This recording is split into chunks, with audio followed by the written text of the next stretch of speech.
From Aya Hussein, Egypt.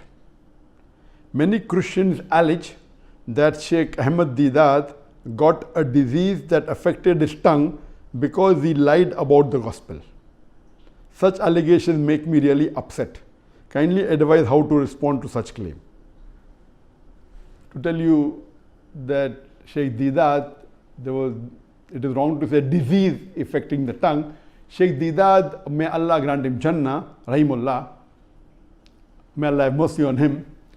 He had a stroke in 1996 and he was paralyzed from below the face downwards. He was paralyzed, he could not move.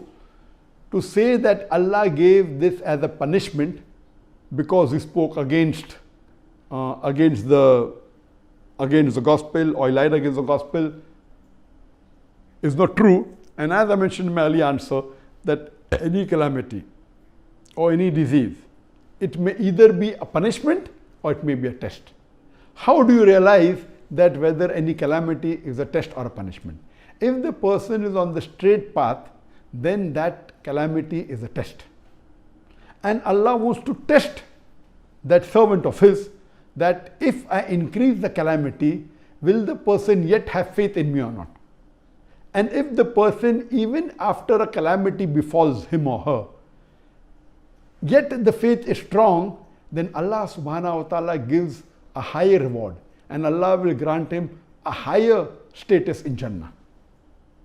So Allah tests his servant.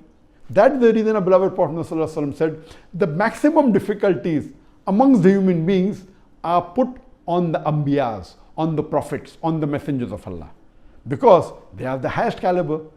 So compared to the other human beings, all the Anbiyas, and Allah subhanahu wa ta'ala sent 124,000 prophets on the face of the earth.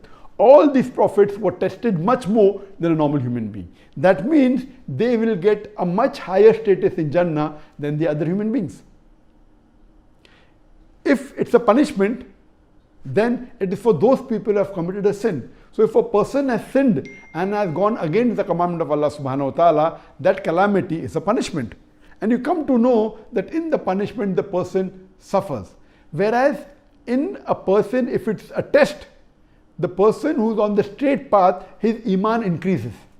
And as far as Shaikh Deedat is concerned, alhamdulillah, I knew him very closely. I was one of the first few people that when he got the stroke, I had just performed my Hajj and I flew from Saudi Arabia straight to South Africa, and alhamdulillah, I personally met him. Even though he had the stroke, even though he could not move, he could not speak, he used to converse through the blinking of his eyes. There was a chart that was kept behind him which had 1, 2, 3, 4, 5 rows. Each row had A, B, C, D, first row, then second row, F, G, H, I. And this way, if you have to converse, which was 1, 2, so he used to blink. That means he wants to choose a letter from second row. Then from second row we start F, G, H, I. So I. So he blinks an I. So then I. So in this way, he could convey his message by spelling it out. And once you get used to it, you can do it very fast. So he used to converse even by the blinking of his eyes. And I know that even on bed, when he could not move, when he could not speak, he had did dawah.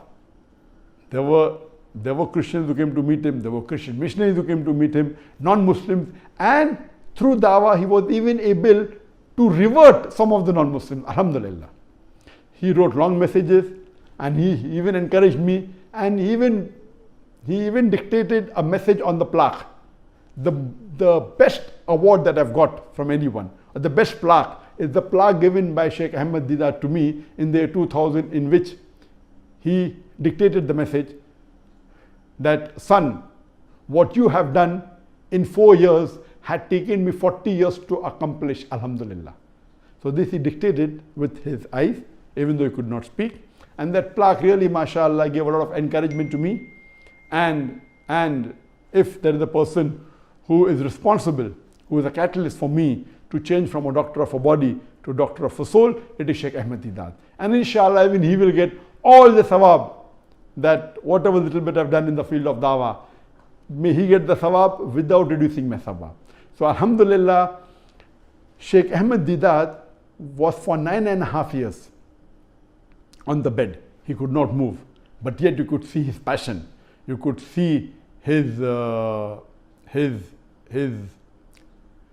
striving for dawah.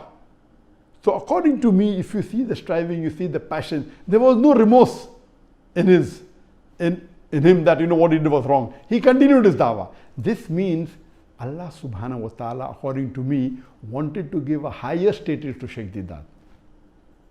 He got the stroke in 1996 at age when he was 78 years old, and he was in bed for 9 years. Allah tested him, and I believe Shaikh Deedat, alhamdulillah, passed the test with flying colors, and inshallah Allah will reward him a higher status.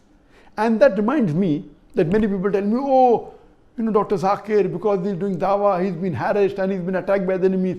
Believe me, I did hijrah. I left my home country, my home city, that's Bombay, left India and came to Malaysia. And believe me, Allah subhanahu wa ta'ala supported me immensely.